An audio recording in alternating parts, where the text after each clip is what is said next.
Hooked up.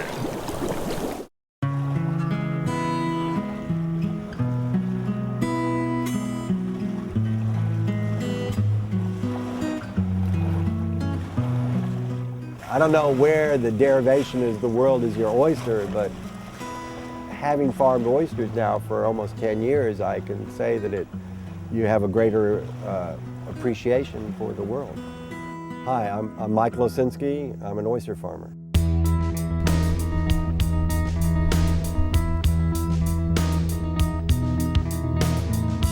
We're at the Widow's Hole Oyster Farm. Behind me is Greenport Harbor, where we grow out oysters to maturity in cages. That's called off-bottom culture.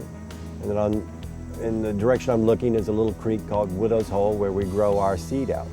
No, I never had an idea in my life that I would ever be doing this. It was a total surprise. But you know, I found myself at the age of 44. I was retired from a software firm and a software business I'd been pretty successful at. And I had read that this was the oyster capital of New York, although no one was growing oysters at the time. And I had nothing to do, and I thought, well, I'll get a permit and grow oysters, because I discovered that I own 500 feet from shore. I own 4 acres over here in the bay. I said, I'll get a permit and grow oysters.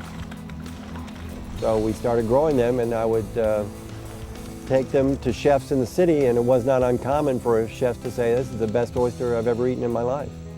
And so now I am a serf to my animals out there. I've been enslaved by my idea of a family farm. September 1st is the beginning of oyster season. It used to be such a big event in Manhattan in the 30s and the 40s. It was a headline event in the New York Times. It's just fallen out of the diet. The oyster has disappeared. The former staple of the New York diet has disappeared. Good for you. And it's a very healthy animal. It's a very healthy, if you look over my shoulder, you can see, you can swim in this water where these animals are being raised. If you were to go to where cows and pigs are slaughtered or force-fed, you wouldn't want to be within 10 miles. The odor would just drive you away. Where here, it's a totally pristine environment.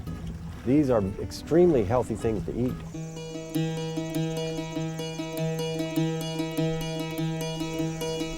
A big oyster. I'll show you how to open with a French knife as opposed to an American knife. And chefs in America do not learn how to use French knives. It's sharper at the tip, it's also beveled on the sides, and the blade is much thinner. So French go in through the side. You find where the two halves meet, right? And you go in like this,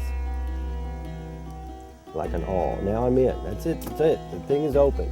Lever it up, back and forth, and I take this blade. It's sharp on the edge. I'm going to cut the abductor muscle like that. It's cut. Open the oyster. Cut the bottom abductor.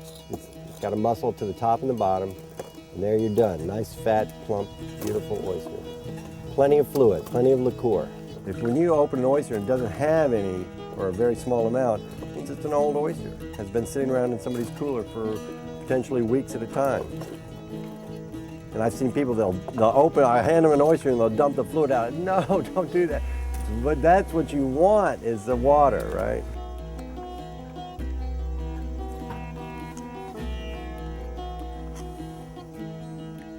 Wow.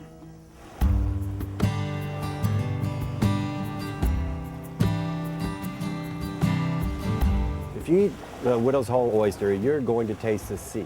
The concept of terroir is even a stronger concept with oysters, I think, than with wine and grapes, because these things are living in the ocean, and this is what you taste. They're encased in the fluid. And the fluid, when you open an oyster, the fluid is called the liqueur of the oyster. And you're going to get a dash of salty, briny essence of ocean in your mouth when you eat a Widow's Hole oyster. So there's something about the water in Greenport, something grows a great oyster. We sell about 4,000 to 5,000 oysters every week. We ship some to San Francisco and Las Vegas, Chicago, Des Moines, right? But mostly the bulk of them go into Manhattan. My mission, you know, if I have a bigger goal than trying to sell oysters, I would like to see more young men and women get in their boats and grow oysters. I'd like to see a lot more competition.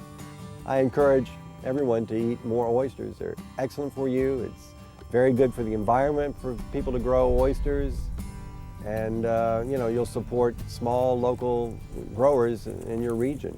So it's good for your community too.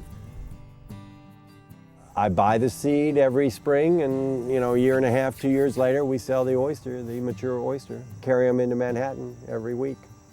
Same day fresh oysters. The only one that you can get in Manhattan, same day fresh.